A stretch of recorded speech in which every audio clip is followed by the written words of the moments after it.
Hey guys, welcome to the Unsportsmanlike podcast. I'm calling it that, but it's the crossover show with Ant and Bryan Paz Inside Corner. Anthony and Bryan back with us again, and Zach Deal. Everybody knows what's good, guys. What's up, man? How you guys doing? Hey, thanks for having us back. I know. We said we're going to talk about our all-time NFL teams. And I'm really excited to hear everybody's different lists, and I'm sure there's going to be a lot of differences. It's going to be a fun debate. But quick, I want to start off by asking, if there is no baseball season this year, is it the end of baseball? I don't think it's the end of baseball. I think it's still going to be around. I think it definitely takes a hit, though, because they're already losing the younger market as is, and now they're going to have a full season of nothing. It's definitely going to hurt, but I don't think that it'll ever just die off as a sport entirely. Until like the generation that like really pretty much like advocates for it, really, not to be like mean or anything, dies off in a way, but I think that's true. I feel like America's pastime, it's like the older generation, 65 and up, is what's kind of keeping baseball going. It's like they don't want to conform the game and kind of change it and evolve the game because they think it's messing with like the history of a game in a way. But you have to do something where there can't be 9 innings. There has to be something different. You know what I mean? Nah, see, I'm tired of people saying you got to change baseball. Here we go. Baseball is the most beautiful game in the world. It's chess played out on a field between the two different managers. It's an individual sport. It's a team sport played by 9 individuals. Like the catcher can't help the right fielder catch a ball. The number 4 hitter can't help the leadoff hitter get on. Like you have to do your job. And I think, and at the end of the day, you can't hold the ball and run out the shot clock. You can't take a knee and run out the play of the game. No matter the score, no matter the inning, you have to throw the ball over the plate and give your opponent his chance. For that reason, I think baseball is the greatest game. It's not my favorite to watch. I'm a football fanatic. I much rather watch basketball, but I love baseball for that aspect. I think it's the only sport you can't run and hide. You can't, like I said, you can't take a knee. You can't run the ball. You can't just dribble out the clock. You have to throw the ball over the plate and give your opponent a chance. Two things that I think will save baseball. One, you add a DH to the NL. The pitchers will get better, in my opinion, because they only have to focus on that. You don't have to worry about the BS injuries, running the bases out, and stuff like that. And 2, bring back steroids. I'm not even kidding a little bit. The most fun seasons of baseball was Mark McGwire, Sammy Sosa, Barry Bonds home run chases during the summers. That was the most fun era of baseball. What they need to, like, it's not going to fuck you up that bad. But, like, so what they need to do is the team doctors need to be the ones administering it. Not every player needs to do it, but players that choose to do it, there shouldn't be a penalty. It's going to be, let pitchers do it. Like, it's level out the playing field. I think it's just going to make a more fun and interesting product. I just think, like, the influence on that would be, then you look at other sports, like NFL guys are like, hey, the MLB's juicing. Why can't I juice up now? And then everyone's going to be looking like Saquon Barkley. And then it's just like, what happens then?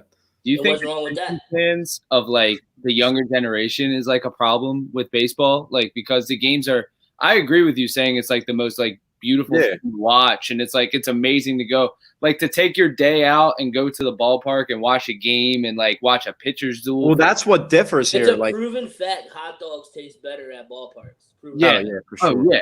Roid ball. We got some roid ball. That's what the fans are calling for. So, but that's actually a good point. That's funny that like we're gonna translate off that topic. But roid ball. I was gonna ask you, Sean. You're talking about the game, and I'm only saying this about the game because I'm talking about it and how that translates to viewership, where there's a clear viewership issue. So, what are we gonna start looking at? And that's how the game's being played in the format of the game.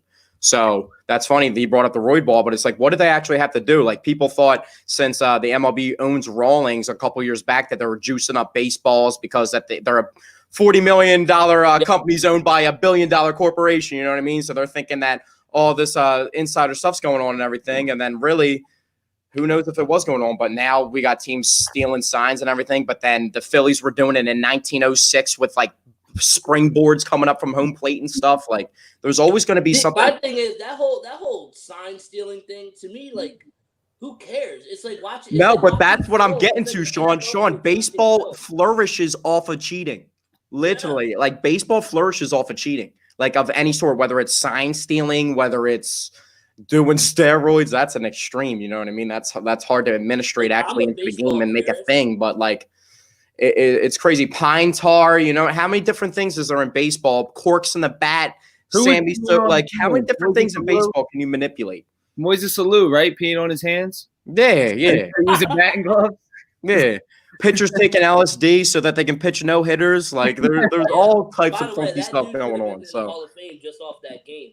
Yeah. But I think the hardest thing with baseball is that you're looking at it and everyone's saying the long ball brings people in, this, that, and the other thing. Well, baseball, like home run totals are up right now. Everyone's just hitting for the long ball. The hardest thing is that everyone's running a 3-2 count. So there's not as much on-base activity. There's not as much steals. There's not as much small things going on within the game. It's either a strikeout, a walk, or a home run. That's what everyone's playing for anymore. No one's playing for the single. There's nothing of there's a bunt and then the ball gets thrown over the first baseman's head. You don't see any of those kind of things anymore.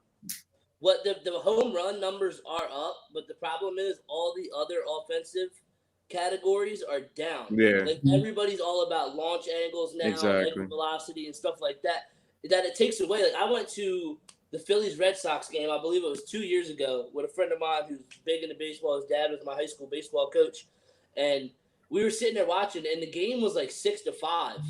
But there was like 4 hits between the teams. Yeah. Total through like 7 innings. And I'm like, yo, like this shit is boring because it's either a home run or it's a strikeout. Like nobody's getting hits. And I feel like certain guys should go for the launch angle, like a guy like a Rhys Hoskins or a guy like a Bryce Harper, just to use a couple of Phillies as examples. But like other guys like Gene Segura, for example, like I love watching him swing. I think he's the best hitter in the Phillies lineup.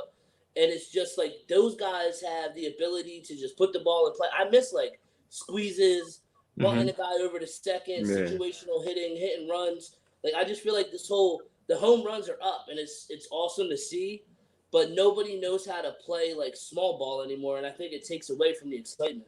I feel like that's like a big issue with you got a guy that's so good, Mike Trout, and he doesn't even get like the type of notoriety that he actually should because he doesn't play the game where he's just only trying to hit home runs, where his totals where he's hitting 38 home runs and having like 76 RBIs are just because the Angels lineup a couple years back was just horrible. You know what I mean? Yeah. So it's like an issue where you got guys that are playing the game the right way. It's just like people have gravitated towards where it's like social media clips where it's like MLB, all you see on the like MLB's not going to be putting up clips of like good defensive plays on their Twitter account or this, that, the other. Where we put up home runs of guys and everything. You know what I mean? So it's tough. They need to get back to the roots of the actual game.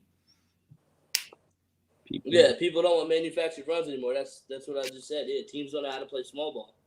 Exactly. I loved watching Jimmy Rollins, guys like that get on base and create for their team. Shane Victorino stealing bases, Alfonso Soriano, people like switch hitting. Like I like guys that were power hitters, like Mark Teixeira would switch hit and he was a power hitter. You know what I mean? Playing first base. I thought that was like the most I got a question for you. Unique thing like ever. Zach, you said Shane Victorino. Is the Flying Hawaiian the most overrated nickname in Philadelphia sports? The Flying Hawaiian. Yeah, you know what the best nickname in Philadelphia sports is? Everyone get their best name in Philadelphia sports. I don't think it's even close. And a lot of people will flock towards, I don't want to be disrespectful to Allen Iverson at all, but Charles Barkley, the round man, rebound, whatever that nickname is. The round mound of rebound. Yeah, that's like the best nickname of all time. That's like the iconic nickname. Yeah, me and Bryan were talking about it, and like there's so many other like iconic nicknames on that Philadelphia sports team alone. Like, what would you say? Pat the Bat. Pat the Bat. Chooch. Chooch, the Big P. Pat Burl, steal your girl. Like you got all types. All better nicknames than Shane Victorino's Flying Hawaiian. It's just it's not even the best nickname in the outfield, let alone on the team. But Justin Moore said, "Do you guys think baseball happens this season?" And I say no. No. I've said no for a long time now. If they don't get the players what they want, everybody knows the leverage that the MLB's like ownership has held forever. So why are they going to cave in? Like, why are the players going to cave in now and trying to like adhere to them? It's like, everybody knows they have the resources to fund all of this, and they're just being stubborn and they're just trying to cut their players out, and they're the ones out there playing the games. So that's just ridiculous. Way too far apart, like exactly what the want versus what the owners want, and I really don't think that they come together because they're billions. I feel like it has to happen soon. We're already June? We already would have went. It starts every year. It starts even like sooner. I think the first game was supposed to be like the 28th or the 26th of March. We already 40, 50 games into the season. Like the Phillies would have been like 18 back right now. We're good. Yeah. But transitioning from baseball to another sport now that's kind of looked like it was gaining steam to start right away. They had a plan in place, but now some players are saying they don't want to. The NBA. Do you think there's a chance that we don't see the NBA come back? I think there's no shot in hell. Like you saw Pat Beverly's tweet. He said, if the king plays, we play. That's my favorite. And I think Kyrie Irving can't be the vocalist for the NBA. You can't have the guy who thinks the earth is flat being the guy who's the voice of reason. Well, you know what's interesting about that, Sean? He was named like the head of the player union like last year. He's the VP of the player union. Yeah, he was making like that last year. He got that title, which I thought I love Kyrie, honestly. I watch Kyrie highlights. Kyrie is different. You know what I mean? He's just absolutely ridiculous. One of the best offensive threats the basketball game's ever seen. Probably the best dribbler, ball handler of all time. I think it's upsetting. Like from my childhood, I loved guys like him and Kevin Durant so much. And then like the emotional aspect of what just like popped out of them out of nowhere, like over the years, was just upsetting to see. Kevin Durant has toned it down now, but Kyrie keeps kind of getting edgy with it. I just love Kyrie so much. I'm trying to kind of like push it to the side, but it's just like I thought it was a little questionable that the NBA would give him that title with his known past, especially of recent, with how his emotional everything that happened in Boston. You know what I mean? My problem with Kyrie though, it's if the Nets were in position, say like the Clippers or Lakers or the Bucks are, he's not saying this. Exactly. That's exactly what I said. Yeah. If they're the number 2 seed, he's not saying shit. Yeah. There's no chance. If he's healthy and KD's healthy and they have a chance to make a run, he's not coming out to say this. I understand that he's trying to like make a statement for social injustice, and I'm all for it. I love it. Sorry. But I think that if you take away the platform that he has currently of the NBA, what platform does he have to speak on?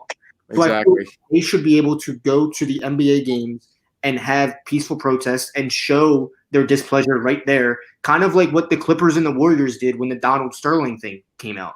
They turned the warm-ups inside out, and they had a peaceful protest before the game. And for players like Matt Barnes to come out and say that he agrees that they shouldn't play, well, Matt Barnes, you had the perfect opportunity because you were on that Clippers team, and you still played. So why do you think that now, since you're not on any team and it doesn't affect you if they play or not, that you think that they shouldn't?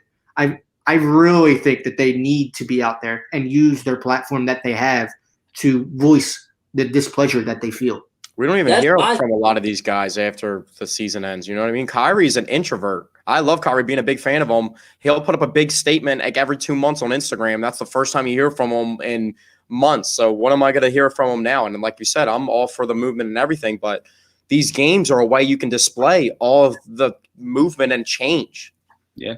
Exactly. That's what I said. They're like, oh, if we play, it's going to be a distraction and people are going to stop talking about the social injustices. And I just think back and I'm like, damn, it's almost like when you play your game, you get a microphone shoved in your face immediately after. No. But I feel like he's coming from more so from the point of view where he's like, they want us to just go right back to basketball and like kind of treat us in that mentality like they still like almost in a way, I don't want to like mean any disrespect in a way, but it's like almost like own us in a way, you know what I mean? With like that Donald Sterling mindset in a way. And that's like something that he actually voiced where it's like, oh, you just want us to go back to basketball and almost like forget about this. I understand that, but it's like after the game, they'll ask you right now in the time period that we're in, you're probably get asked about after a big time NBA playoff game a couple years back, you get asked about completely the game and that's it. Now, probably 2020, you'll get asked two questions about the game and then 3 social questions, you know what I mean? Just in general. And that's just how it is now. So I just don't understand the stance that he's trying to come from. Especially for when they first come back. Go ahead, Brian. I'm sorry. Especially for when they first come back. Like, LeBron hasn't really been interviewed since everything came out. LeBron's going to have a huge interview for his first game back. And the other point that I wanted to make is Kyrie Irving, he's speaking obviously, like people obviously agree with him. There's some people in the Players Association that agree with him. But are they the vocal minority or the majority? And I feel like they are the vocal minority. Like, obviously, some people aren't going to want to be back. That's okay. That's cool.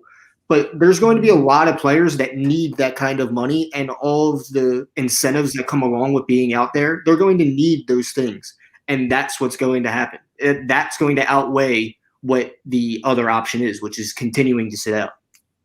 Yeah, I think it's like when sports are back, I feel like they are the only people. Like, you don't really hear the public saying that they don't want sports back. I feel like it's more or less the athletes are saying that they don't want to do play because of the whole social injustice thing. But my thing is with social injustice, when you play sports, you all put on the same colors, the same jersey, you all come together as one unit, and fans, players, whatever, no matter who you're a fan of or part of a team, or you feel like all the bullshit in the world is just gone, and you can focus on something for about 2.5, 3 hours. And no matter of your race, your color, your black, white, purple, blue, yellow, if we're rocking Eagles green on Sundays, we're family. You know what I mean? So it's not black, white. It's just green. Exactly. Camaraderie. That's the word, camaraderie. Nothing in this world unites people like sports does.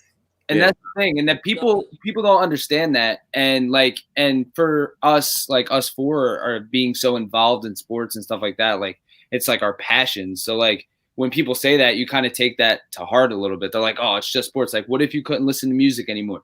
What if you couldn't watch movies anymore? That's the thing. Not to cut you off, but it's for stuff that I'm really passionate about in my hobbies, whether it's music, I love sports, I've always loved. It's stuff like this, when they're talking about other stuff outside of it, when I'm watching a sporting event, it still catches my eye because of my general interest of sports and love for sports. I'm watching an NBA game. I don't have to talk. I've said it so many times. You don't have to know how I feel about LeBron James. If he's talking on an interview, I'm listening to every word he has to say. So if he's talking about social injustice, I'm listening to what he has to say. And a lot of the world feels that way as well. Yeah, so I'll say this about LeBron, though. I'm with Zach. People know how I feel about LeBron. I can't believe there's going to be people in this world that are going to die thinking Michael Jordan is the greatest player ever. Can't imagine going through my life like that. But when LeBron talks, I could give two shits. He lost his opinion being relevant to anything before last season when he opened up and defended China instead of the Rockets owner Daryl Morey. LeBron lost his right to an opinion immediately after that. He talks about all this injustice now going on in America, fighting everything that's wrong. And guess when he stepped down from that stance? When it hurt his pockets. The Rockets owner spoke out about the communism in China going on and how they treat their citizens unfairly. And LeBron was like, well, I don't think we should get into that, blah, blah, because China threatened to pull this entire NBA market from them, which is a big market for the NBA. I feel like he was more scared of retaliation in a way. We can't talk about that. Morey was 100% wrong, blah, blah, blah. So the minute it hurt his pockets, he stopped being the social justice warrior that he is. His opinion means shit to me now. But he was also the first person, you can go flop side on that. He was the first person that when the shut up and dribble thing happened, he launched uninterrupted and the entire movement with everything like that. So it goes hand in hand. I do agree with that. That was a little nonsense, but I feel like it was more so kind of him trying to damage control with him scared of some retaliation of some sort. So that's a whole conversation for another day, though. That's a conversation for another day. But just not even trying to hit on LeBron, it's just everybody in general. There's so many people where it's just interesting. The one thing that I did see interesting, Avery Bradley and Dwight Howard not wanting to play, both being late. I could go get an Avery Johnson at the Rec. Avery Bradley. Yeah, he said it. Avery Bradley, not Avery Johnson. I mean, probably him too. But Dwight Howard is still good players at the Rec, though. If you're Dwight Howard probably platform, I know you PS players aren't good at sports over there, but I know if you come on the Xbox platform, you can play some real sports over here. But I'm buying a new Xbox to use as a coaster when I play my PS5. Word, yeah. No, but yeah, with Dwight Howard, it's kind of what'd you say about Dwight Howard, Sean? Sorry, I didn't hear you. I said this whole time the lockdown's been out, he's probably been having a great, grand old time on Grindr out in LA.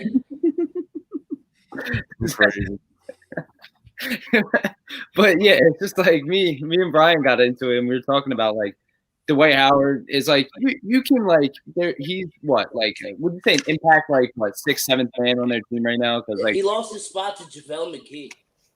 Yeah, but I love Dwight Howard. I mean, like Magic Dwight Howard was lit. Say what you want about Dwight Howard. He's going in the NBA Hall of Fame. Like he's going in Hall of Fame like 10 years ago. Yeah, I'm not kidding either. Like he went in the day that he made the LeBron Kobe final not happen. That's the day that he went into the NBA Hall of Fame. But yeah, that one alley-oop he had in Philly where he just I forget which center in the process he straight baptized him on the court. Do you think players start not to show up to Orlando? Like, do you think that's actually like in the realm of possibilities? Like, I don't think anybody on an actual contending team is gonna not show up. Like if the Lakers play and the NBA comes back, you think Dwight Howard's not gonna be there? Like, come on. Well, I mean, did you see what they said about their like replacement players? What is this like the NFL? We're gonna have like Fail Marys happening again, like the replacement refs. Like, what are we gonna get? Jimmer Fredette from over? Is Jimmer Fredette coming over from China? Is Josh Childress coming over from China? Like, you know what I mean? Or are we gonna get that Nikola Mirotic coming over? You know what I mean? From overseas, the contract he was supposed to sign over. Like, use him. Does Josh Childress still have the afro? That's the only way he's allowed back in the league. If so, he's allowed. If not, then he's not. Whenever I talk about basketball, honestly, for some reason that Atlanta Hawks mid-2000s team has to be mentioned. I don't know why. They like were always just somehow involved with the story. Like they were just there. And then their mid-2010s team is the most overrated team I've ever seen in my entire life. With the 4 All-Stars. I cannot stand They were the the Denver Nuggets now. Yeah. But in a shitty conference. Like the Nuggets now end up as like the 2 or like 3 seed, and the Hawks in the East ran away with the 1 seed. You could literally say they're like the Celtics of last year. Like they literally had all the talent in the world. They had a straight up killer. Like Joe Johnson was getting buckets on anybody back in the day. Like Joe Johnson, like too slept on.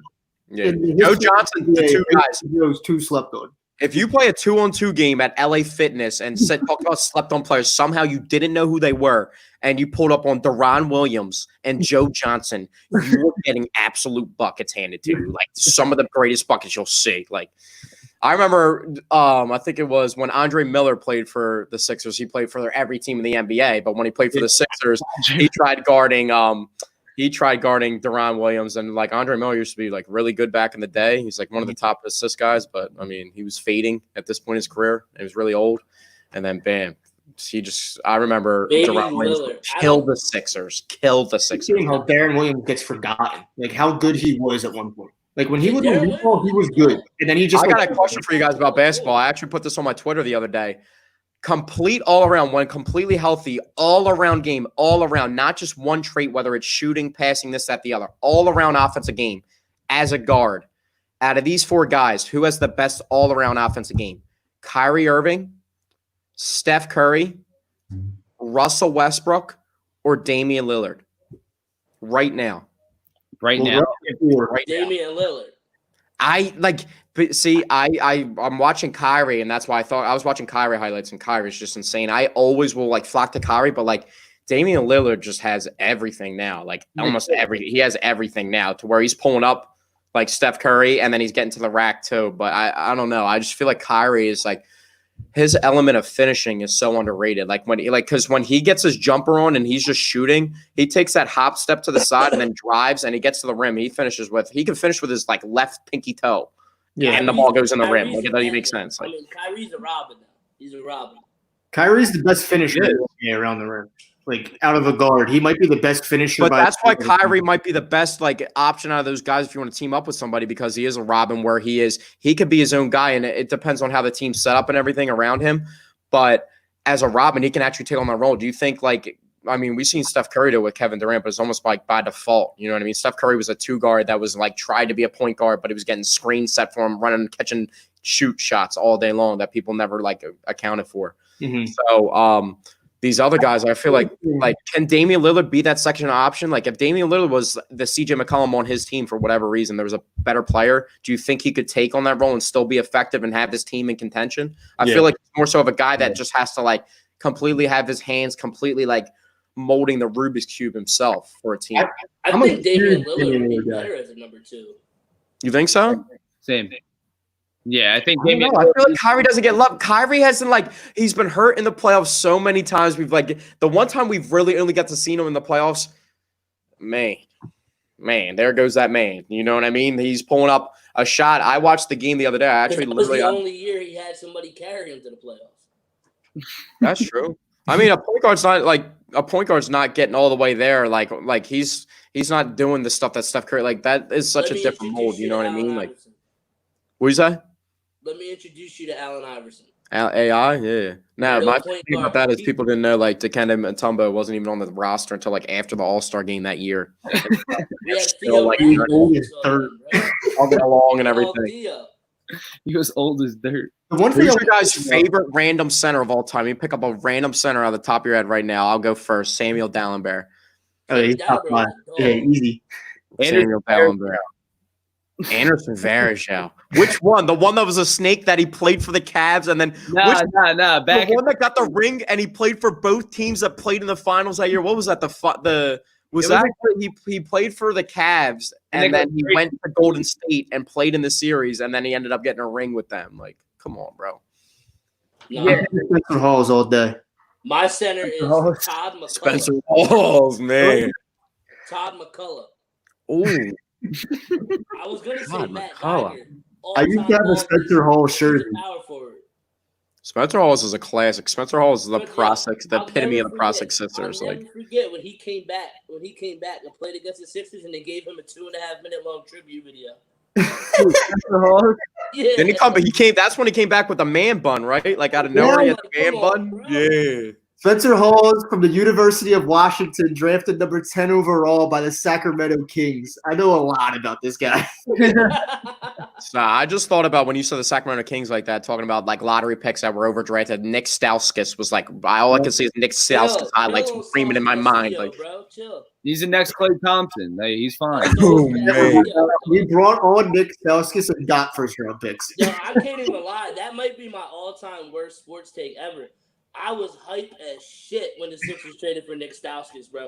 I can't even lie. I was used to watch him at Michigan. He was banging on people. He was splashing threes. Him and Trey Burke. Badass nickname with Sauce Castillo. I'm like, yo, this dude he got the juice. Then he came here and I realized he just had the sauce. That was it. Nah, yeah. He's a guy you're trying to make LeBron James or Kevin Durant in 2K, and that's what comes out. Nick Stauskas is my career guy. Yeah, exactly. That's what I'm saying. With the swag too, with the nothing, no arm sleeve or nothing, just raw. Just to the park, he's Nick Stauskas. In my league games, he's LeBron, and at the park, he's Nick Stauskas. Yeah, when we play offline my career, he's the best player on the court, and then we take him to go play online, and then he's just Sauce Castillo. Crazy. All right, we're a little ways in now. I want to get to our main topic of the day. I guess we'll start out with the Philadelphia Eagles. I'm curious to hear your guys' all-time teams, and those listening, please feel free to join the conversation in the comments. I guess we'll start off with the Philadelphia Eagles. Who's your all-time Eagles starting quarterback? Bryan, you could go. Donovan McNabb. Yeah. Anybody have a differing opinion? Or we all? Because I'm McNabb too. Yeah, I think you have to pick McNabb. What? All right. We're talking about legacy and history, or talent. Legacy. Whatever you want it to be. All right. I'm going to be be different then. I'm going to go talent-wise. If I'm going talent-wise, Randall Cunningham. Yeah. It's either McNabb or Randall. It's either McNabb or Randall. Yeah. If I'm going talent-wise, I'm going Randall Cunningham. No questions asked about it. No, it's not even close. If I'm going legacy and history-wise with the franchise, I'm going Donovan McNabb. No questions asked about it. Randall is one of the most freaky athletes in NFL history. I mean, 94-yard punts. He can give you a 94-yard punt if you wanted him to. Yeah.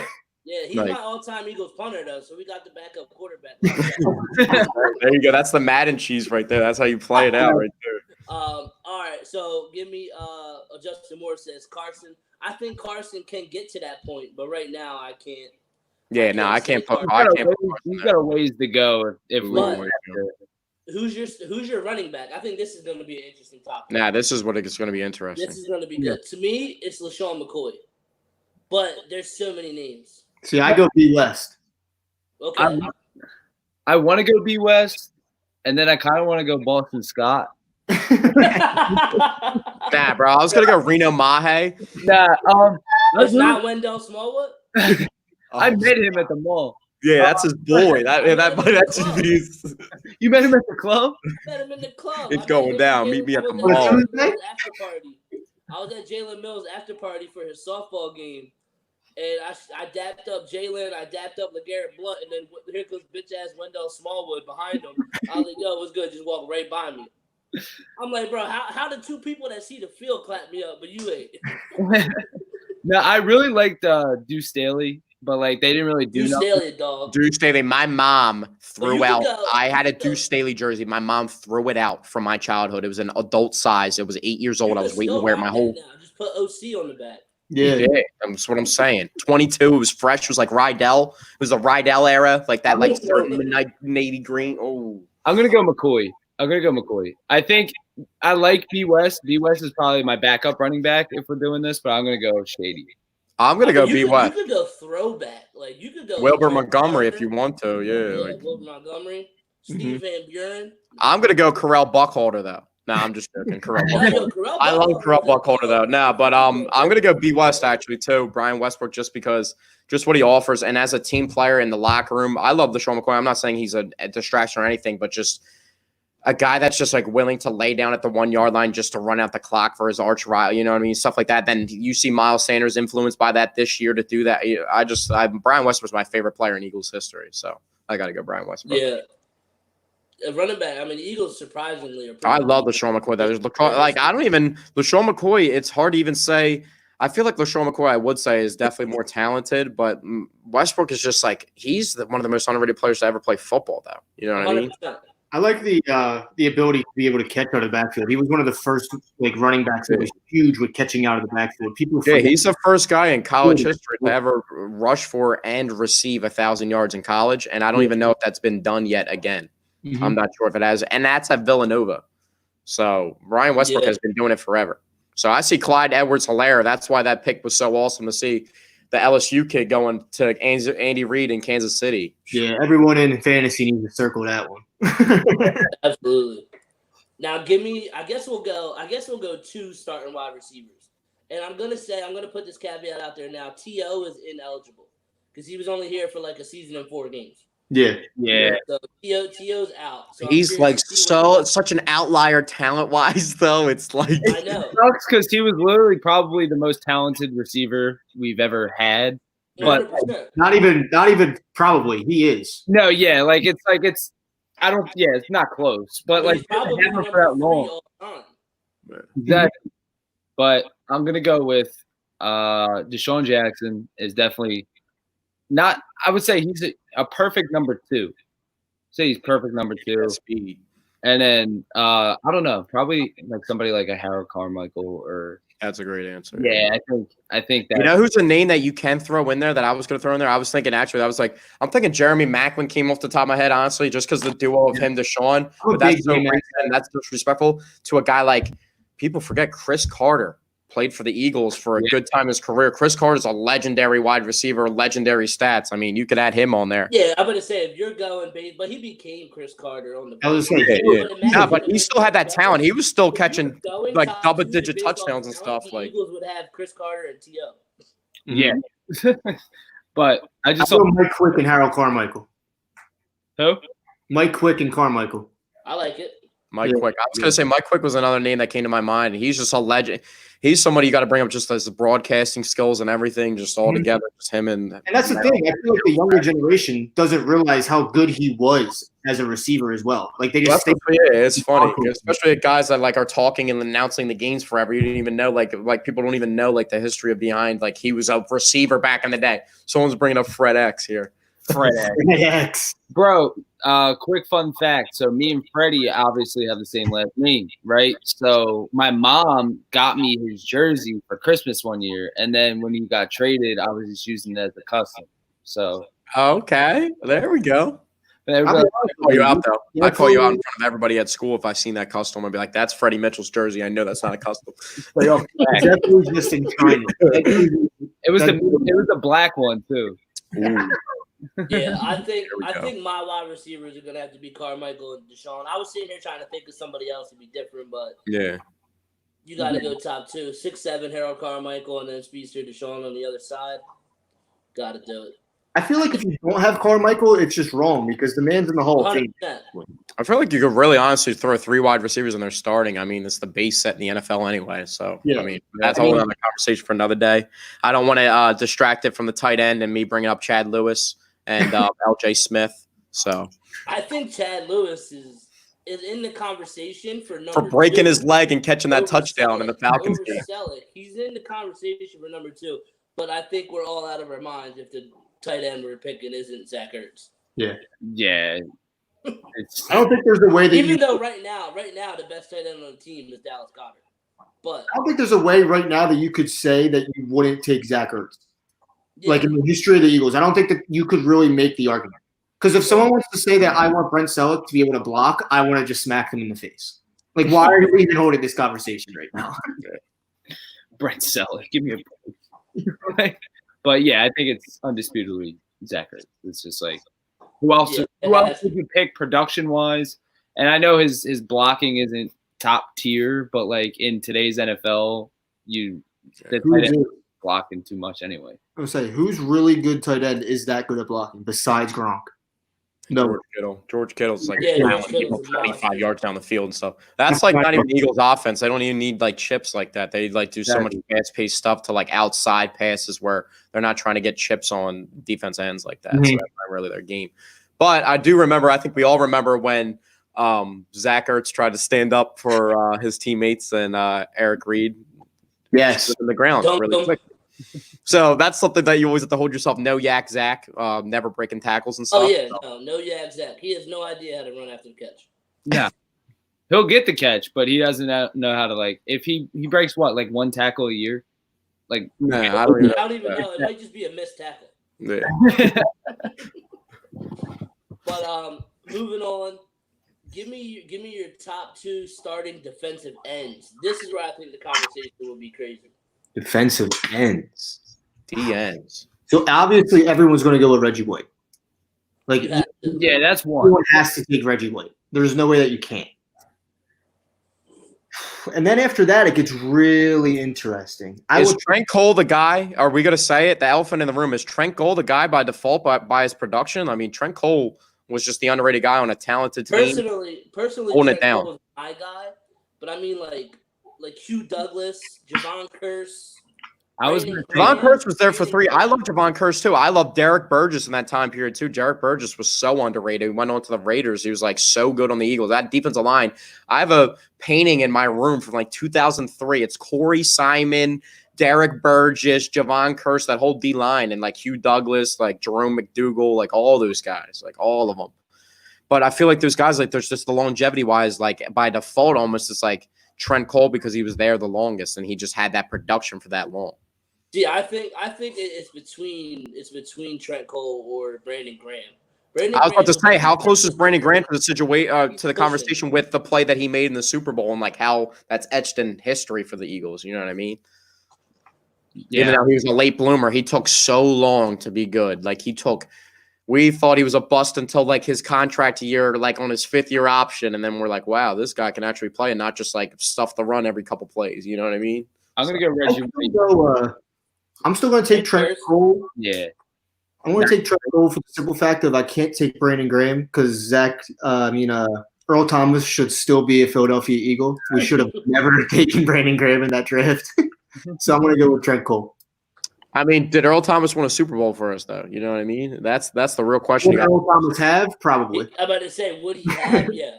Well, when Derek Barnett's out of the NFL and not playing football anymore at the age of 26 after his contract, once his contract's up now, we'll remember how he recovered the fumble in that game, and then, he never lived up to his Terrell Suggs 2.0 potential. I can't believe people were trying to say he was Terrell Suggs 2.0. And I think wasn't that the year? I could be mistaken. I'm almost positive, though. Was that the same year Derwin James dropped all the way in the draft, or was that the next year?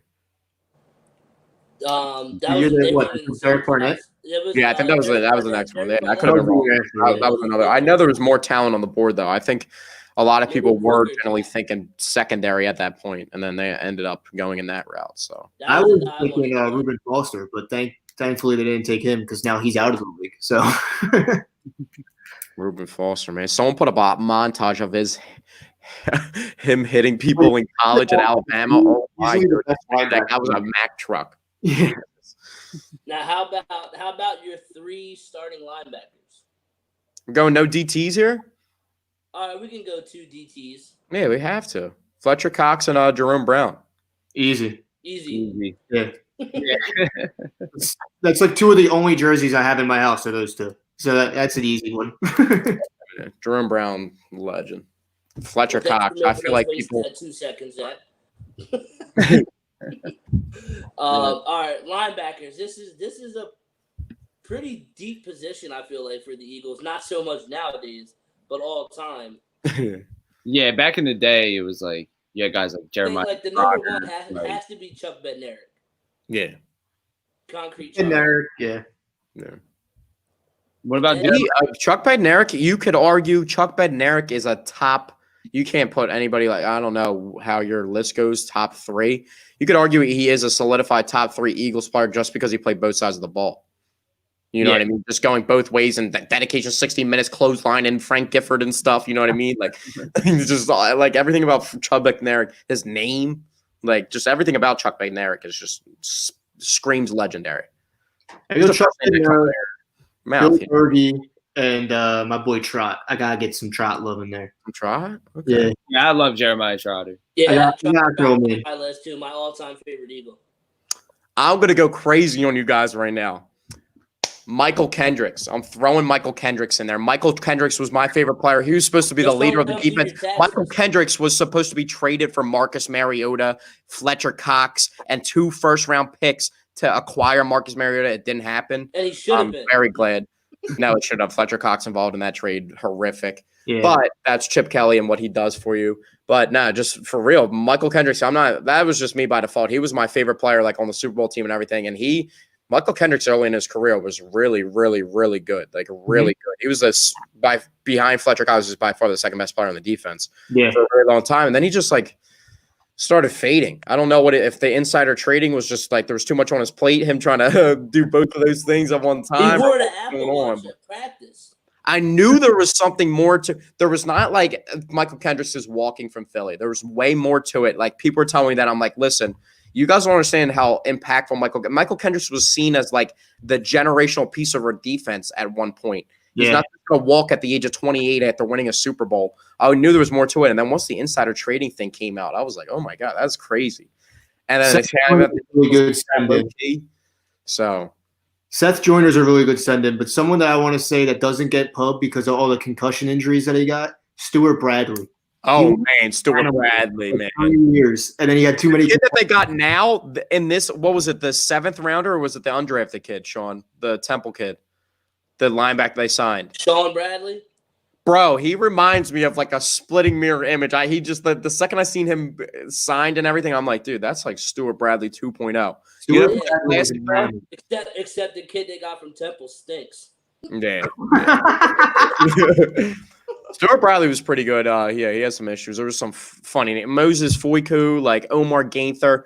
I'm gonna whip out a crazy one for you. David Akers got hurt one time. Mark Semino kicked the extra point. Mark Semino. Well, Mark Semino. Cowboy collar. Mark Semino. The Super Bowl year Gruger versus Hill. the Cowboys. Gruger Hill kicked off. Yeah. He's another legendary Eagles linebacker. He's doing it all. Nah, he's legendary for my top 3 linebackers. I think Trot's in there. Chuck Bednarik has to be in there. Then I'm going to go with Seth Joyner. Yeah, I'm probably good with Seth Joyner. I think Michael Kendricks is actually close to that conversation more that you think about it, though. He could be top 5, Michael Kendricks, like almost like solidified top 5. It's like who really – he won a Super Bowl and everything. Like who really made that impact? You could also – I mean, Nigel Bradham, guys like Alshon Jeffrey and Nigel Bradham, like obviously people like really fading. Nigel Bradham's not on the team anymore. Alshon Jeffrey, he's kind of like came a little bit sour between the Eagles fan base and everything. Not for me. He's always been my favorite player, Eagles wise. But guys like that, like everything happened and this, that, the other kind of faded out. But you don't win the Super Bowl without signing those guys. So I feel like that has to be like accounted for when you talk about these guys and the history of these guys. Like Alshon Jeffrey, people want to say this, that, the other. Him as a locker room snitch is like, you don't win the Super Bowl. You sign him and you win the Super Bowl the next year. You know what I mean? Like that's the translation. It's like Carson Wentz can get hurt, but Nick Foles isn't doing anything. He was barely doing anything to begin with, but he wasn't doing anything without having guys like Alshon Jeffrey as his wide receivers and guys like, Nigel Bradham making plays on defense. Nigel Bradham was like the best pass coverage linebacker on the Eagles for like 2 straight years, you know what I mean? And just in the NFL in general. So I feel like guys like that, like Nigel Bradham and guys like Michael Kendricks that were on the recent team, it's like the recent bias is a true thing, not to be like that, but it's like these guys really are impactful. I just don't think Bradham was here long enough to be in the conversation. Yeah, not Bradham's more so. It's more of an example out of Kendricks, but Bradham is actually Bradham, you could argue top 10 on 3 years of being here, but winning a Super Bowl and just the impact that he made during that year. And like, remember that Panthers game? That was when I had my internship. The first night I had my internship at ESPN, like 93 ESPN, 97.3 ESPN down the shore. Panthers game, the year they won the Super Bowl. Thursday Night Football. Kendricks and Bradham both combined for like 15 plus tackles each. Like I think Kendricks had 20 plus tackles and Nigel Bradham had like 18. And I was so hyped about trench play that day. I was like, yo, you gotta like, this is the best like linebacker duo play I've ever seen happen together. Like they're literally hunting people down and terrorizing them. And I just remember like stuff like that and just, it's awesome. But it's tough. Like guys like that, like T.O., you had to eliminate him for 24 games played or like less than that, but he by far the most talented receiver, like not even close. For like, sure. Not close. Like not yet. Now let's move on to corners. This is where I think it's going to be interesting. I don't know if he's going to be in your list. He's personally going to be in mine. Throwback guy, Eric Allen, I feel like has to be on the list. Era. And then this one is number 2. I've honestly been going back and forth since we were talking about coming up with this topic. And I went back and forth, but I'm going to go with Asante Samuel as my quarterback too. But it was very, very close with Lito Shepherd. Yeah, I'm going to go. I just went with the tandem, the Sheldon Brown, Lito Shepherd. I just went with Brian, you said that. Problem. I said I want to do all I'm about to pick 2 tandems for you. Troy Vincent, Bobby Taylor. Yeah. And Lito Shepherd and Sheldon Brown, although Asante Samuel is one of my favorite Eagles of all time. Asante Samuel is like one of my favorite football players of all time. Mm-hmm. If we're doing it off of that, but I just want to do tandems because I got hype on that. And it's funny Brian brought that up because I was like literally like, oh, you want me to pick out like 2 guys? Like I'm thinking about tandems right now when I'm thinking about like my favorite tandem of all time, Nolan Carroll and Byron Maxwell. Yeah, I went with Asante Samuel and Lito Shepherd. But the tandem is like they did it together. Like nobody had Nnamdi Asomugha. I wonder why. Nah, Bobby Taylor and Troy Vincent. Remember how big that was? That era. Bobby Taylor and Troy Vincent held it down. I was sitting in my living room, and it was like the Eagles, because everybody said he was going to the Jets. Yep. And then the dude on NFL Network, I forget who it was at the time, but he was like, Nnamdi Asomugha will be wearing. Jets fans are excited because Nnamdi Asomugha will be wearing green this season, but it's going to be Eagles green. And I was like, let's fucking go! And then it ended up being one of the worst moves in franchise history. Yeah, people still wear that jersey to the link to this day, and it breaks my heart. Like, I'll find it at Ross for $9.99. It's like you have to buy it. You know what I mean? I actually got 2 years after the Eagles and T.O. had their divorce. I actually got a T.O. jersey for $1 in a dart game at a fair. That's worth it. That is worth it. Whatever, it cost me $1. I have all 3 colors of the T.O. jersey. It's not even, but that happens in every city though. With the most, like my mom got a Ray Lewis jersey in Ocean City, Maryland for $10, like a Reebok. Like I have it. It's signed. It obviously wasn't signed at the time, but my insider connections, I got it signed. But it's like literally just the same Reebok with the everything. Like Ray Lewis. That is a good jersey for. It will be good in 2093. Like for the Ravens franchise when you're wearing Ray Lewis jerseys, you know what I mean? Like when he's still the best player of all time in their franchise history, and it's like people still selling that for $10. It's crazy. Yeah, your mom buying that jersey for $10, much like Ray Lewis got away with murder. You're crazy. You and your Marvin Harrison at the gas station. That's something. How are we going to bring up Ray Lewis and Marvin Harrison never gets brought up about him, what happened with him? And I feel like I'm always been personally victimized whenever I bring up something that's like Sean's trying to bring up the deep dive in dirt on me or something. No, I have no problem with Ray Lewis. I do what you got to do. But Marvin Harrison doesn't get brought up because he's quiet about everything. Yeah, Marvin Harrison's a quiet person, so. But speaking of quiet, AJ, I wanted to address something over here. I saw a little poking out there. Are you wearing a shirt right now? I am wearing a shirt right now. Are you? It's invisible right now. I didn't know why.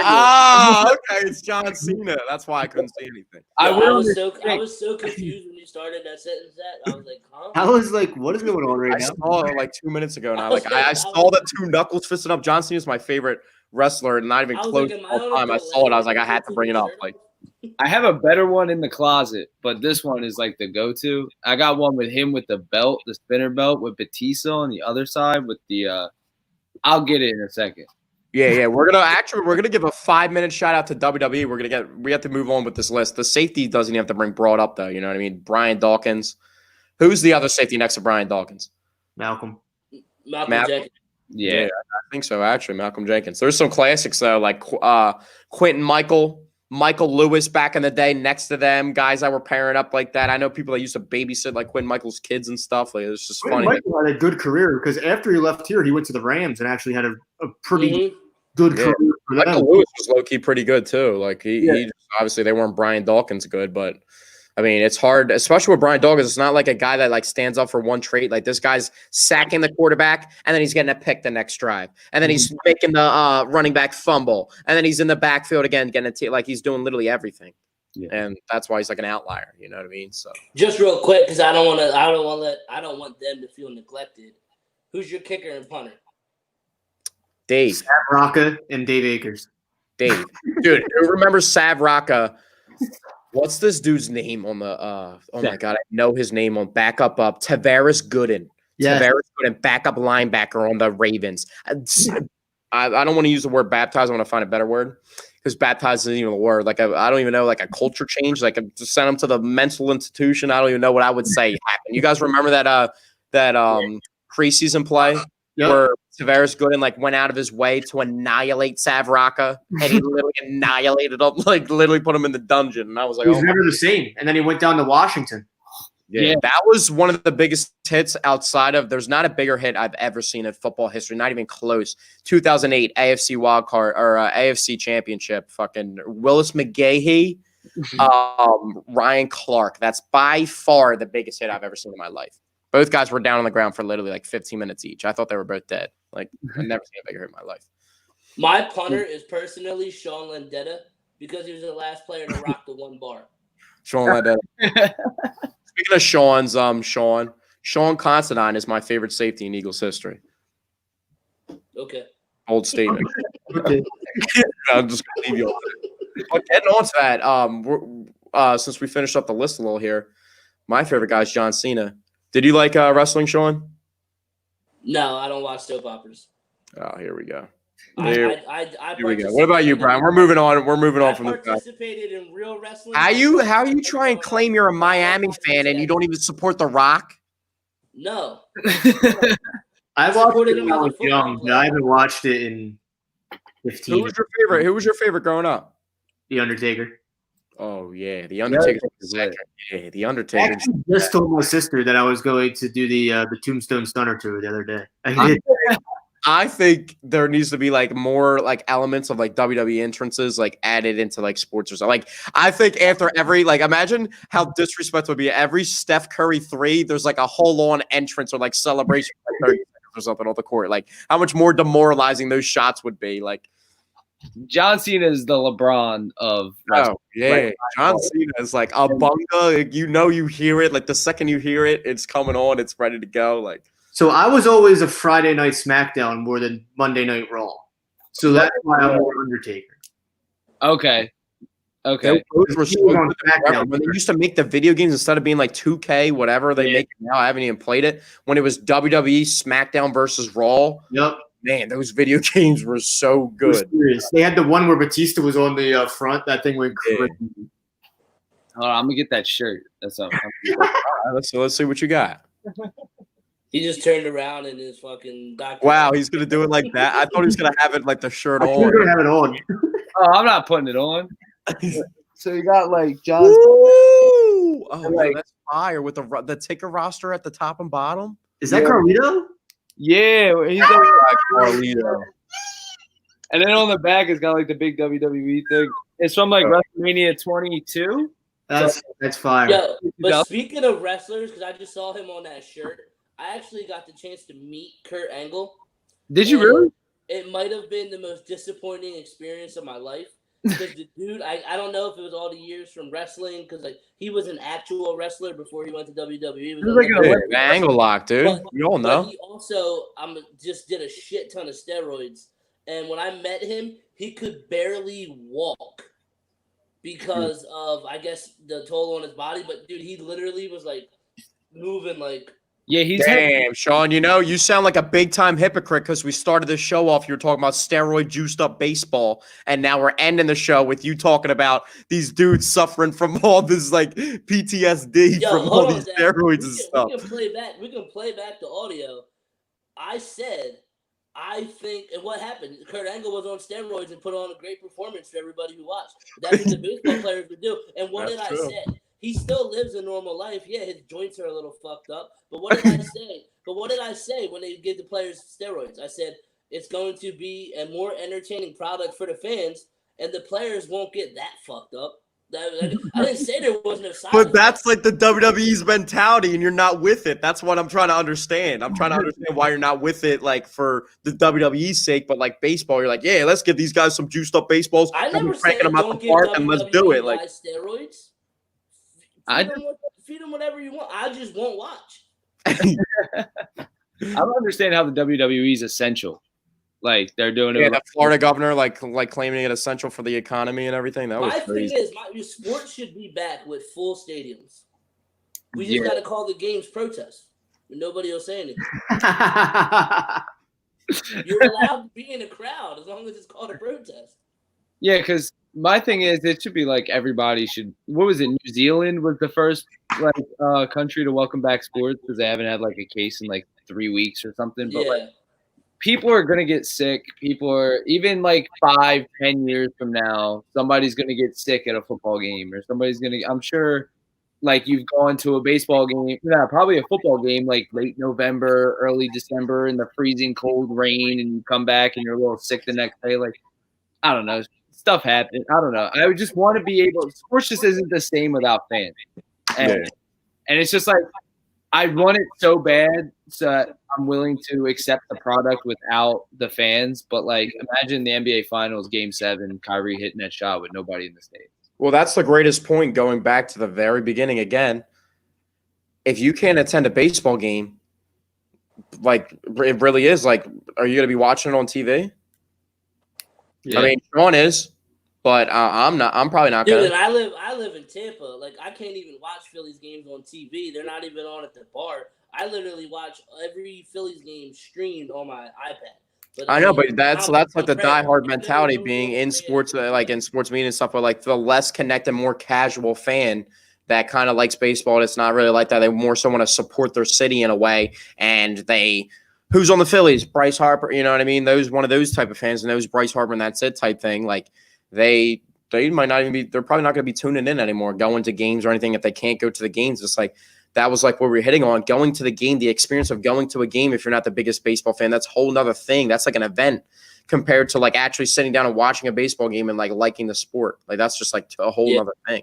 Baseball is one of the sports where you have to have fan attendance. Yeah, it's literally like college basketball. March Madness has to have fans, but pro basketball doesn't have to have fans.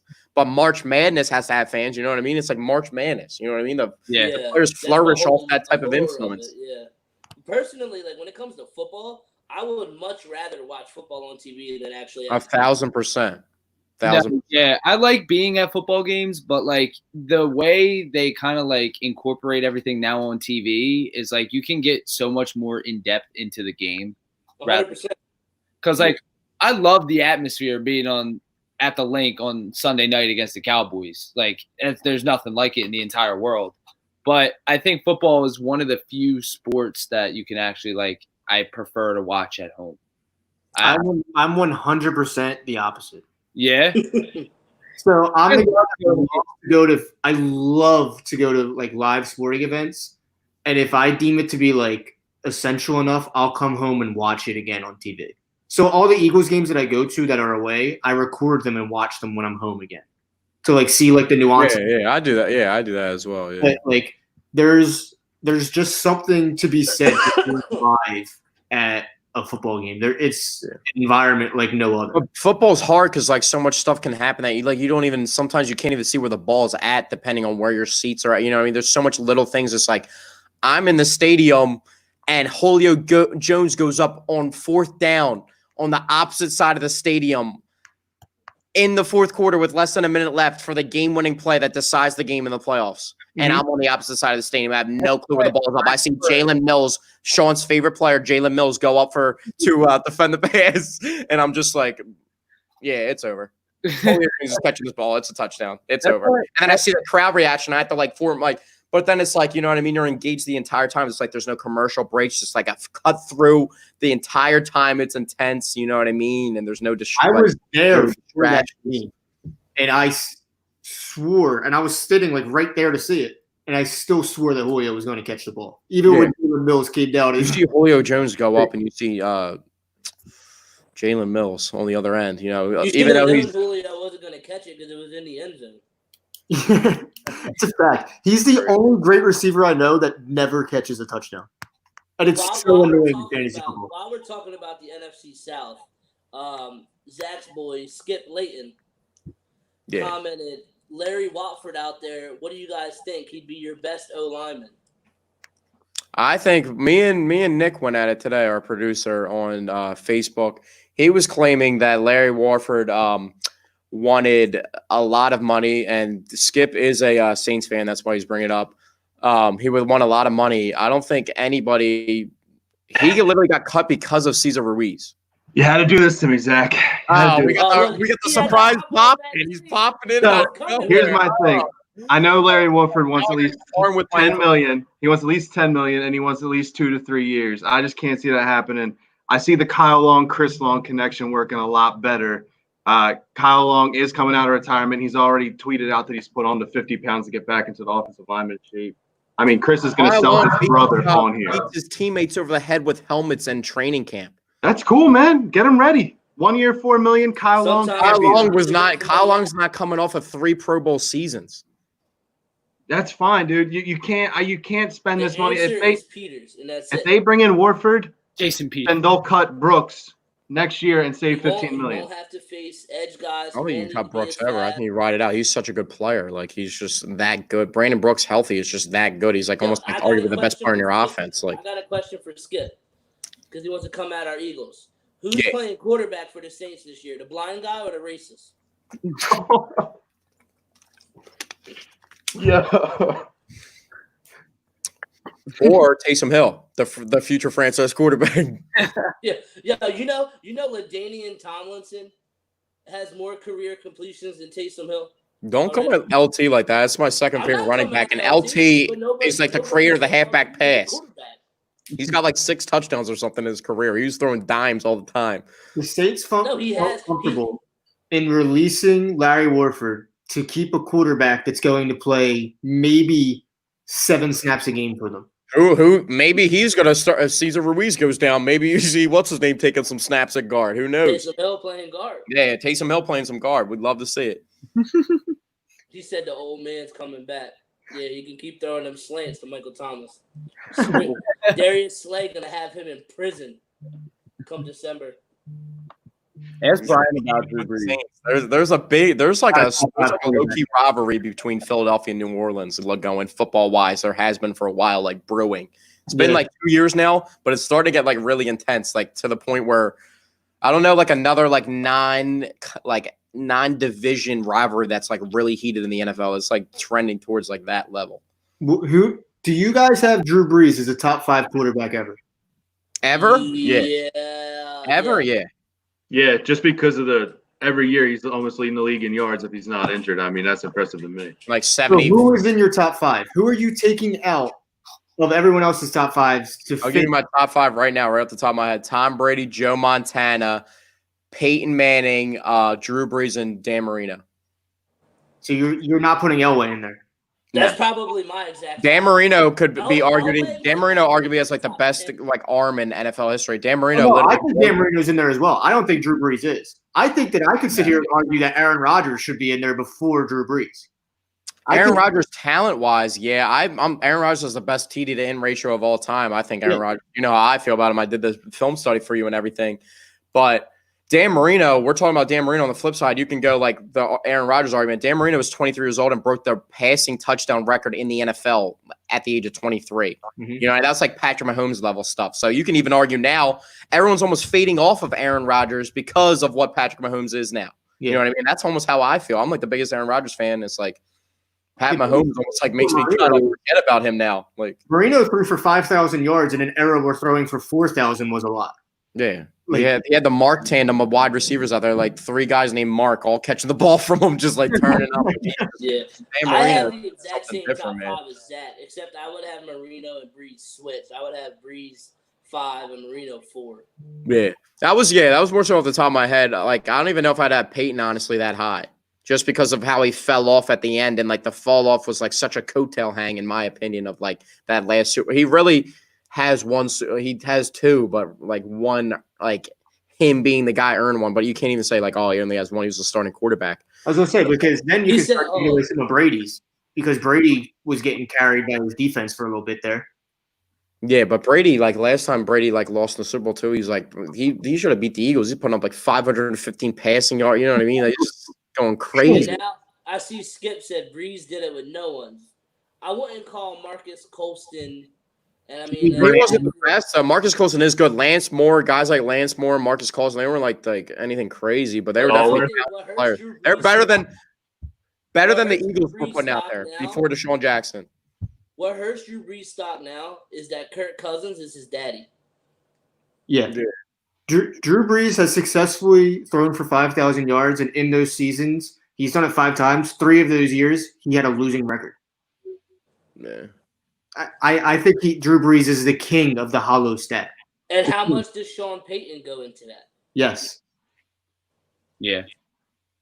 Well, I mean, Sean Payton also, a lot of people forget he was suspended for a whole year from the bounty gate and everything too, and that's like was one of those years. I think Fletcher Cox that specific year sacked him like 3 times or something, like when he was suspended like that year, and terrorized Drew Brees back in the day. But Drew Brees, I wouldn't say empty stats, because I feel like he was playing on teams that just really like the Saints never had a defense or anything. It was never an all around. He was like almost like holding the team afloat. And then they actually started getting talented and good around them, and then now he's kind of dropping off. And it's like kind of like I mean, last year what happened when they lost Breeze? Teddy Two Gloves went 5-0. Yeah, but they're not winning even close to the same fashion. It's not like the Eagles were like the Eagles were able to score 38 points in the NFC Championship. Like Eagles score 38 points with Nick Foles in the NFC Championship. Like Teddy Bridgewater's getting his team to kick 4 field goals to beat the Dallas Cowboys in 12-10 fashion. You know what I mean? Like, it's not like they were actually like doing stuff. Like, dubs are dubs, Zach. Come on now, dude. No, that is true. Now, but someone did put up a montage of like 20 throws in that game, and literally Teddy Bridgewater did not throw the ball past 5 yards in that game, and had 20 completions. Literally everyone was doing that now. Yards anymore. Yeah. How many times is Drew Brees throwing over 10 yards anymore? I'm about to say Drew Brees got a noodle now. Yeah, I'm not saying LeBron showed us that in the playoff game. But he's not. I know I bring it up all the time. The only thing I hate is people talk about Nicole Roby-Coleman and that play and all that. But it's like Drew Brees, a top 5 quarterback of all time. It's great that we just brought it up. Had the ball first in overtime and could have ended the game by scoring, and he threw a pick. Yep. It's simple as that. I don't want to hear about the defensive pass interference call. Like, literally, one of the best quarterbacks ever had the ball first. Like, could have ended the game. Didn't have to give the ball up. And I hope with the Saints fans making their weird-ass music video dressed as refs and then suing the NFL. Philadelphia's got some bad music videos too, bro. I don't want to go there. Come on now. I hope nothing but bad things happen to the Saints organization for as long as I'm alive, because of how weird their fan base got after them playoffs. And like I said, like you hit it the nail on the head, Zach. Like Drew Brees got the ball first in overtime, And I even posted a meme the next day of the Kermit when he was sitting on the couch, and I was like, Drew Brees chilling because nobody gives a shit that he choked away the Saints' chance in OT because of that PI call. Yeah. No, that's just what I always go back to. Look at the format, how it's set up. You give one of the best players of all time the ball first. That he doesn't have to give the ball to him. He scores, the game's over. And he throws a pick. It's just as simple as that. You know what I mean? And he's targeting Michael Thomas on the play. If you didn't throw the ball to Michael Thomas 160 times a year, 320 targets a year, maybe the ball wouldn't have been picked off because it wouldn't have got tipped in the air because everybody knows where the ball is going. You know what I mean? So. And you know who had the longest pass of the season last year for the Saints? Taysom Hill. Yeah, the eventual predecessor, starting quarterback, signal call. Taysom Hill's good. I was saying, I see Taysom Hill. He's one of those guys.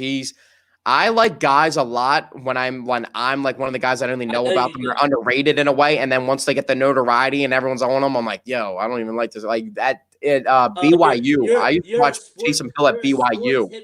You're a sports hipster. Yeah. As soon as it gets popular, you're like, I'm off it. Yeah, no. I actually know. I've been like that forever though. Like Cam Newton, I used to love. Way better. I hated Cam Newton in college so much, and then he got to the pros, and I started loving him for some reason. I used to love Tim Tebow so much at Florida, and I couldn't stand him in the. I don't know. It's always been like that for some reason. The Broncos couldn't stand Tim Tebow in the pros. Yeah.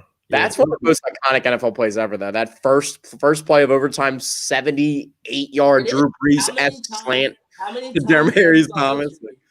He's the first and only tight end to throw a game-winning touchdown pass. Yeah, not till Taysom Hill does it in the playoffs this year. We'll see. Yo, speaking of Taysom Hill, though, this year, I mean, he's probably not draftable because he don't play that much for it to matter. But he is tight end and flex eligible in fantasy leagues this year. Taysom Hill? Yeah, they did change that. You don't have to play him at quarterback this year. I can't wait for a team going against to play him and him to do nothing. Yeah, exactly. That's what I said. He might be a shot in the dark in like round 12. Yeah. If you were playing him at quarterback last year, like you got to go get your brain checked. Yeah, I want to beat the bricks off you. Yeah, you need some serious help. You should probably delete your fantasy football app as the first one and move on. Move on. It's not working out. I'm sorry. Back up, bro. I've seen some bad stuff happen in fantasy football drafts. I've seen Eli Manning go 4th overall. Bad. I've seen some really bad stuff. I've seen some outlandish. I'm fully against quarterbacks before round 6 at the earliest. Yeah, there's some decisions I see in fantasy football where I think there should be like jail sentences like given out to people, and they should receive jail sentences. I was in a 12-team league, and I had the 12th pick in the draft. So I had a snake draft, obviously. So I had pick 12 and 13, and I went with Le'Veon Bell and David Johnson back to back. Ooh. Say I didn't make the playoffs. Holy rough. Oh man, Johnson was my first round pick last year as well, and that didn't turn out too well. It kind of was saved because I got Damian Williams in round 4, so he kind of supplanted one of them, but then he got hurt, and I was just like, my first ever fantasy football draft pick was Des Bryant, 5th overall, the year he was hurt for the season. That was my first ever pick. I made it to the championship. I had Melvin Gordon, who didn't score a touchdown his rookie season, not a single touchdown, didn't score one. I had him as one of my backs. I had Todd Gurley as the other back that I drafted. The only two, I didn't draft running backs high. I didn't know how to play fantasy football at all. I had no clue what I was doing. I just was playing. And I drafted Todd Gurley and Melvin Gordon as rookies, both of them. I cut Todd Gurley after week 3 because he didn't play. He played 12 games and rushed for 1,200 yards that year. That was the year that he came out like hurt coming into the league, and then he was hurt for the first 4 games, and then he exploded when he did play. And I cut him, didn't have any running backs, and somehow I found myself in the championship. I literally made it to the champion. Des Bryant, my first 2 picks were like completely blown out of the water. Skip wants a spot in the league. Yeah, we got you in there. If you're going to make some mediocre decisions, Skip, I think me and Skip were in a league before. I'm down for anybody that's going to make mediocre decisions. So if you're going to make mediocre decisions, like your favorite team, the New Orleans Saints, then I'm all for it. I'll bring you into the league. If not, then, I got to save my pride. I got to save my money because I came into the league hot, championship berth and the next year championship win, and then I haven't been sniffing the playoffs even close anytime after that. So yeah, I commissioned a 12-team league, and I'm in 5 leagues, and I've won every single league that I'm in multiple times, except for the league I commission. I've never won it. Oh, it's like for the leagues that you've commissioned, you've never won. I won every other I league will never join one of your leagues ever. I will never join one of your leagues now, knowing that information. Why? I've never won it. That's what I'm saying. I've never won the league. I thought you said you've only never won a league unless it was your league. No, I'm saying I've been all right, 5 leagues. I respect that. The other 4, I've won at least twice. I've never won the league I commissioned. Bryan, it looks like you're like on some Take Care Drake vibes over there. You're thinking about some rough fantasy football losses over there. Can you elaborate on that? Or last year, I won the championship last year in my keeper league, so I had to pull up my roster. That's what I want to do. I want to start a keeper league. I want to be in a dynasty league. Yeah. Yeah, it's a dynasty keeper league. So we keep everybody, or you keep 5 players, and you can keep them for 4 years. So I had Lamar, Zeke, Aaron Jones, Cortland Sutton, Chris Godwin, Eckler, Juju, Melvin Gordon, Kareem Hunt. Last year? Like this league you won last year? Yeah, I just went crazy. Now you got all Eckler down the line like that? Like, yeah. Like, what do you do with the rookies? You can draft rookies like they regularly are, and then like after the season, depending on where they finish, that's how much they're going to be money-wise to keep. And we have $125. And so everyone that you keep comes out of your money, and then whatever you have left over you can use for free agents. So like I have like Lamar this year coming up. Anybody that's watching right now that wants to comment and say if they want a spot in the league or anything, I was actually thinking about this because fantasy football is actually on the horizon. Like it's like 2 months away. I want to start getting. I usually start getting all my leagues together in July so that I'm ready, and that's like half a month away from now. So anybody that's watching now. Are putting out all my rankings and shit. Yeah. That's something that me, Sean, and Nick talked about too. And obviously, me and AJ have been in a league together for like a couple years straight, and I would love to do one with Bryan as well. Yeah. We'll do it on Unsportsmanlike content one. I have OCD. I like doing the 10-man leagues. I'm down to do whatever. I like doing the 10-man leagues just because I like not being OP on the rosters, but I like having the rosters have talent and not like Will Fuller. Last year's Will Fuller is like your number 1 wide receiver, one in like a 16-team league. You know what I mean? Stuff like that. So I like doing 10 leagues, but I'm down to open it up if we have more people. So obviously it's going to be the Unsportsmanlike content league. So there's going to probably be a lot more people than just 10 people in there. So here we got Nick popping back in to talk about how he's like one of the worst fantasy football players we've ever seen. Terrible, bro. Don't like I studied it. His girlfriend drafts his team for him too. No, not true at all, bro. Nah, but I do a 12-man league, and it works out real well. There's usually one bad team, but that person doesn't give a damn. They don't do, free agents and all of that. But 12-man leagues usually work. I just don't have good luck. All the players I pick, like if I pick an NFL player, if I pick your favorite team, they're ending up on IR. It's just how it is. I don't understand it. I drafted 2 years ago, or maybe last year, I can't remember. I drafted 3 running backs.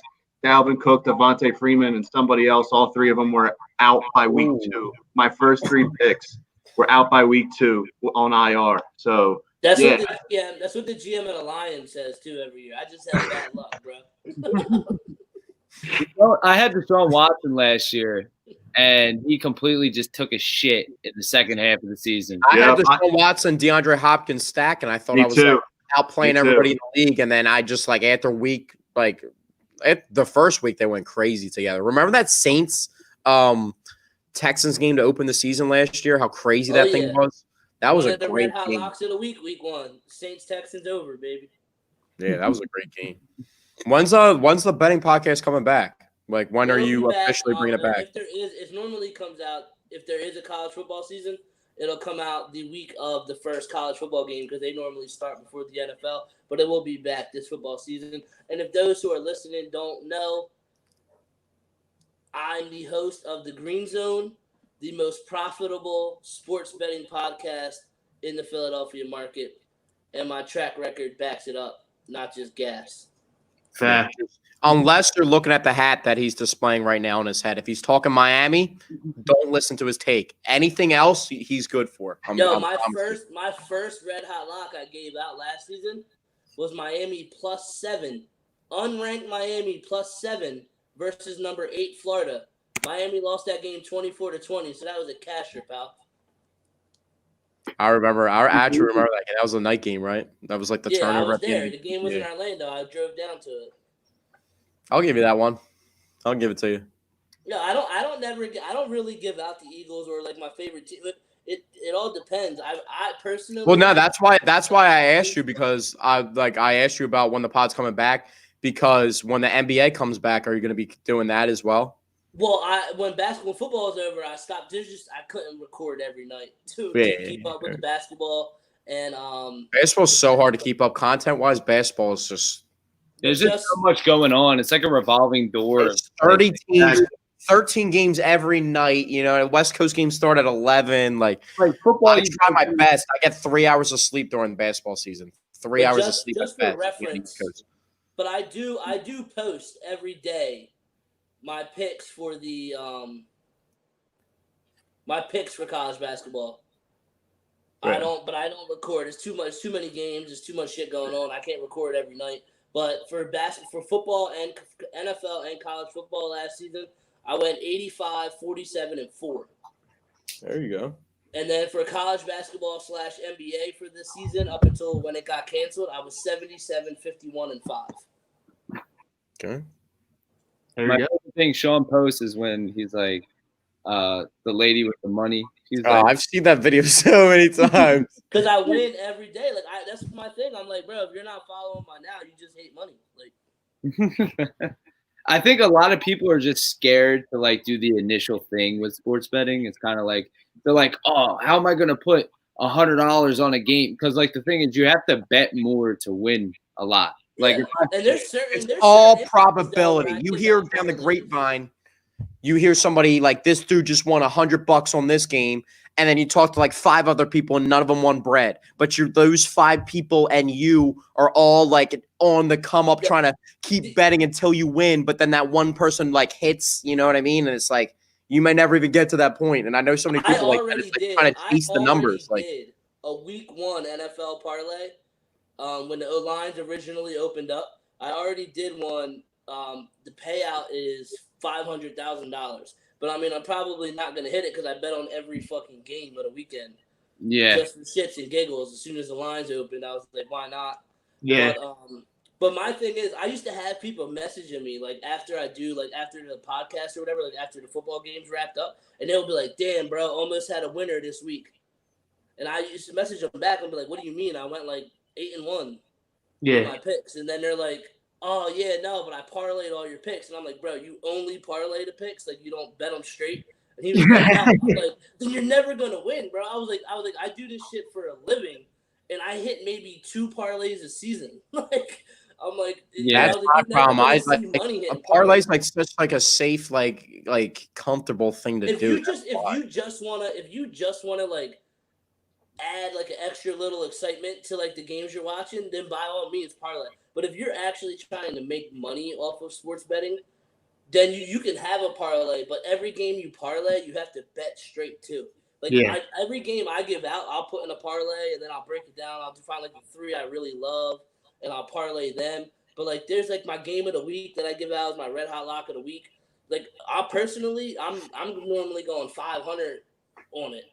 Or in every other game, I'm betting straight for 100. Or sometimes it's more money if I really like it. And sometimes I'm really fucking wrong. Like the most money I ever put on a bet in my life was Clemson money line versus LSU in the national championship game this year, and that did not work out. This looks so. Trying to tell you, Sean. I was trying to tell you before that game. We were in the group chat going at it about that. Parlaying picks looks just so pretty because you're like, oh shit! If I put $20 down on 16 NFL games, I can win thousands and thousands and thousands of dollars. Yeah, but there's a reason why you win that. Exactly. It's too good to be true. And the hardest sport to parlay is basketball. I think basketball is the hardest sport to parlay because I hit one parlay before in my entire life on basketball, and I've done a lot. And it was a 17 parlay. I'll never forget it. And the Kings beat the Trailblazers at like 2 a.m. and I won like $1,000. And I was like, this is the greatest day of my life. And then I just wasted the $1,000 on other parlays that just didn't happen. So like, and I'll never forget when Sean, I texted him when like I was like in the NFL season, I'd be like, yo, like, what should I parlay these? And he's like, no, like just bet them straight. And because if you bet them straight, yeah, it's a lot of money. If you want to bet 4 games, put 100 on each, and that's a $400. But like if you win, you win. So like that's the risk you take when you sports bet. But people feel like Zach said, like a lot safer with parlays because it's like you can throw like $5, $6, $7 exactly, and still kind of. And if you have a lot of teams, you can make like $100 on a. People are so caught up on like the numbers of like what can I put down to like what can I actually make and the percentage of what that actually is, instead of like the probability numbers of if I cut it down to a single bet, I literally have a 50-50 chance to win this bet because it's the outcome of one of these 2 teams winning. Like it's as simple as that. Like personally, I'm at the point now, and it's bad, but I can't watch a game without having money on it. Like I'm dead.